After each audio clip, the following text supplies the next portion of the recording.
اون انرژی زنانه انرژی مردونه و زنانه. این روزا همه در مورد انرژی زنانه و مردانه صحبت میکنن. شما چطور؟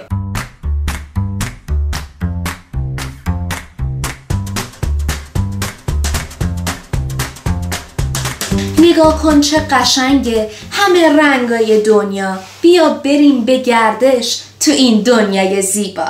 سلام به بچه های خوب ایران زمین. امیدوارم که حالتون خوب باشه.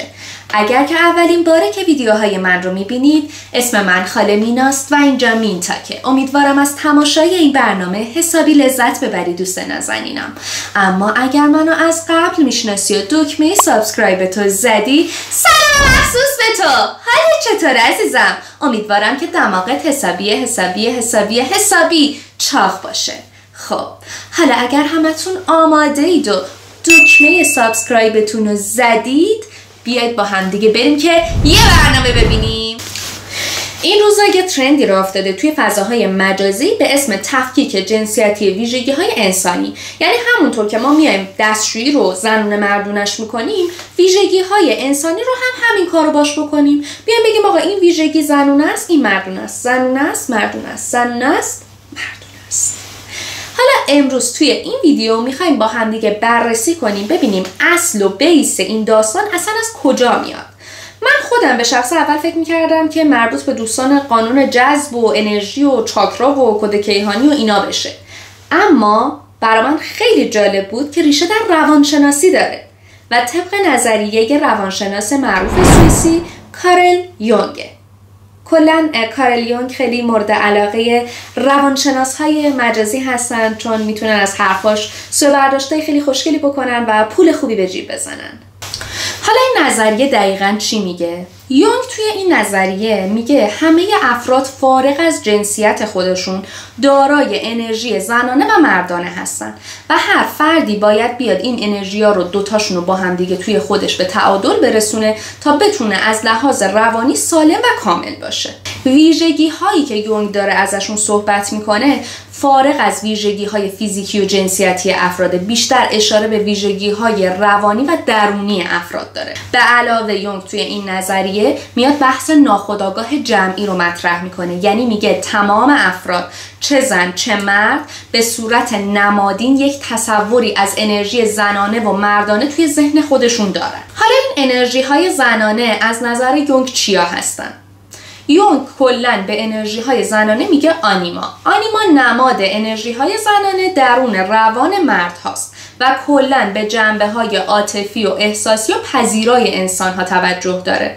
ویژگی های کلیدی انرژی زنانه میشه احساسات و عواطف، همدلی و دلسوزی، لطافت و انعطاف پذیری، حفظ آرامش درون و تسلط بر خود در مواجهه با چالش ها و توجه به هنر و زیبایی، که چون اینا بیشتر توی زنها دیده میشه اینا رو به ویژگی های زنانه یا آنیما نسبت داده. حالا ویژگی های مردانه چی هن؟ یونگ به انرژی های مردانه در روان زنان میگفت آنیموس، یعنی اینو نمادی از اون میدونست و بیشتر بر جنبه های منطقی و عقلانی انسان تاکید داشت. ویژگی های کلیدی انرژی مردانه میشه قدرت و رهبری، عقلانیت و منطقی بودن، عملگرایی و اقدام، استقلال و خودکفایی و پیشرفت و رقابت، مخصوصا توی حوزه‌های حرفه‌ای. در کل یونگ معتقد بودش که هر انسانی فارغ از جنسیت خودش یک سری نمادهایی از این انرژی‌های زنانه و مردانه رو توی ناخودآگاه جمعی خودش داره و این نمادها از طریق اسطوره‌ها و داستان‌ها و فرهنگ‌ها برای ما شکل گرفته. مثلا توی شاهنامه ما میتونیم ببینیم که رستم یه جورایی میشه گفت انرژی مردانه خیلی بالایی داره، قدرت زیادی داره و از اون طرف عملگرایی خیلی بالایی داره. اما از اون ور میتونیم نگاه کنیم بگیم که تهمینه به عنوان یک مادر نقش دلسوز و همدل رو داره بازی میکنه که باز میشه گفت انرژی زنانه بالایی داره. یا شاید ناخودآگاه جمعی ما اینطوری فکر کنه که یک روانشناس زن میتونه خیلی بهتر عمل کنه چون دلسوزتر و همراهتره و یک قاضی مرد میتونه خیلی بهتر عمل بکنه چون قدرت تصمیم گیری بهتری داره. من هیچ کدوم این دوتا رو تایید نمی‌کنم، اما دارم راجع به کلا اون ناخودآگاه جمعی صحبت میکنم، حرفم کلیه.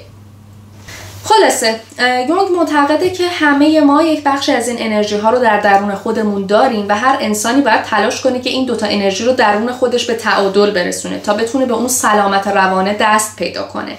هر انسانی فارغ از جنسیتش که یکی از این انرژی ها زیادی توش قوی باشه و اون یکی زیادی توش ضعیف باشه دچار مشکله.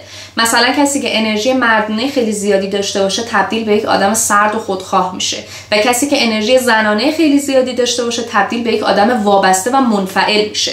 پس هیچ کدوم اونا 0 و 100 خوب نیست. چیزی که ما باید در نهایت بهش برسیم تعادل این دوتاست. اینجوری میتونیم به اون کمال روانی و سلامت روانیمون برسیم. خب این نظریه اصلی کارل یونگ بود. حالا چیزی که ما تو اینستاگرام و فضاهای مجازی داریم میبینیم چیه؟ یک سوء تفاهم یا شاید هم سوء استفاده خیلی بزرگ.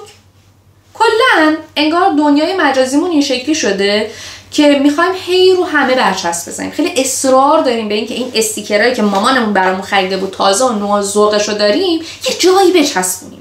حالا مهم نیستش که رو دیوار دارم میچسبونم فردا باید خونه رو تحویل بدیم صابخونه پدرمون رو در میاره میگه رنگ خونه رو کردی. باید یه جایی من این استیکر رو بچسبونم. این دختره انرژی زنانه نداره، این پسر پرنسسه، این دختره پیکمیه، این زنه، این مرده. چقدر اصرار داریم که این لیست کاتگوری رو بگیریم دستمون و همه آدم ها رو توی این لیست جا کنیم، به زور جا کنیم. بیایم بگیم آقا تو یا مثل منی یا اینکه اگه مثل من نیستی من دلم میخواد بهت بگم ادایی. بیام بگم که آیا تو اون مدل پسری هستی که تو ذهن منه یا اگه یه ذره سافت و نایس و ملو باشی من بهت میگم پرنسس. تو یا یک دختری هستی که خیلی اینجوری ملوس و کیوت و نانازی یا اینکه اگه ذره داش مشتی باشی انرژی زنانت اصلا کافی نیست. اگر که تو یک مردی باید انرژی مردانه کافی داشته باشی. دلیل اصرارمون بر این برچسب‌ها چیه واقعا؟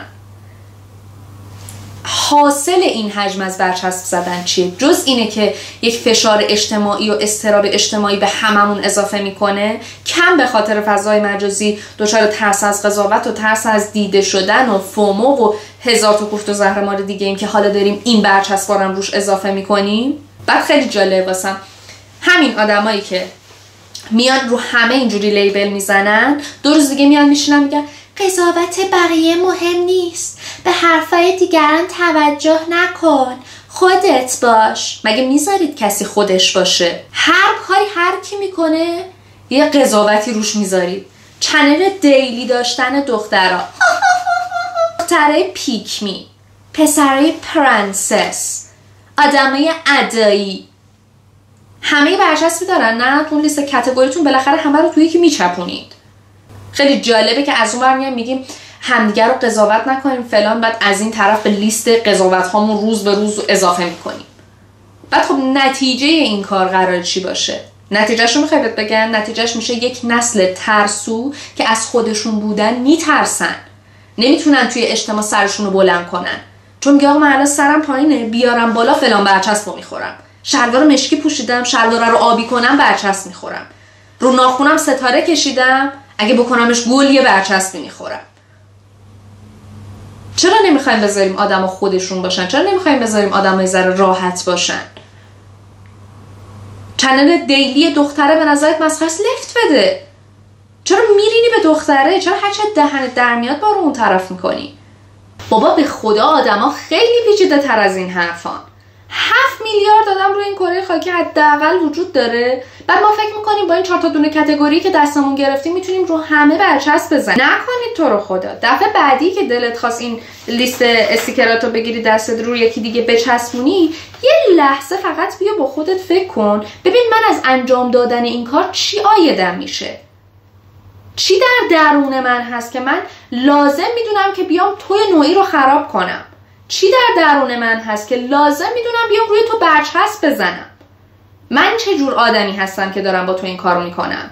برچسبی که روی من باید بخوره چیه؟ کاش قبل اینکه به آدما یه سری چیزا رو بگیم، به آدما برچسب‌های مختلف بزنیم، یه ذره با خودمون فکر کنیم. یه ذره اصلا به خودمون نگاه کنیم. به خدا دنیای ما به این حجم از نفرت پراکنی دیگه نیاز نداره. همه خستن از لحاظ روانی. چیزی که الان همه ما نیاز داریم یه کمی دلسوزی، همدلی و مهربانیه. یه کم انرژی زنانه است. پس انرژی زنانتون رو تقویت کنید، فارغ از اینکه چه جنسیتی دارید. خب ویدیو امروز هم به پایان خودش نزدیک شده. امیدوارم که از تماشای ویدیو لذت برده باشید. حتما نظرتون رو توی کامنت ها برام بنویسید که در مورد این موضوع چی فکر میکنید و به نظرتون درسته، غلطه، چجوری باید باشه. توی کامنت ها اگر که دوست داشتید اینم بهم بگید که دوست دارید پشت صحنه ها رو برگردونم و اضافه کنم به ویدیوها یا نه. توی 3 تا ویدیوهای اخیر پشت صحنه دیگه نداشتیم. اگر که دوست دارید پشت صحنه هم به ویدیوها اضافه کنم. همین، حرف دیگه ای ندارم. چرا یه حرف دیگه ای دارم. شنیدم که تا آخر ویدیو اومدی و سابسکرایب نکردی. بی تربیت. همین الان ویدیو رو لایک کن، دکمه سابسکرایب رو بزن و زنگوله نوتیفیکیشن رو هم بزن که هر وقت ویدیو جدید آپلود کردم برات بیلینگ صدا بده. حرف دیگه ای ندارم. مراقب خودتون و زیبایی هاتون باشید گلهای باغ زندگی. توی ویدیوی بعدی میبینمتون. خدایا رو نگهدارتون. خداحافظ.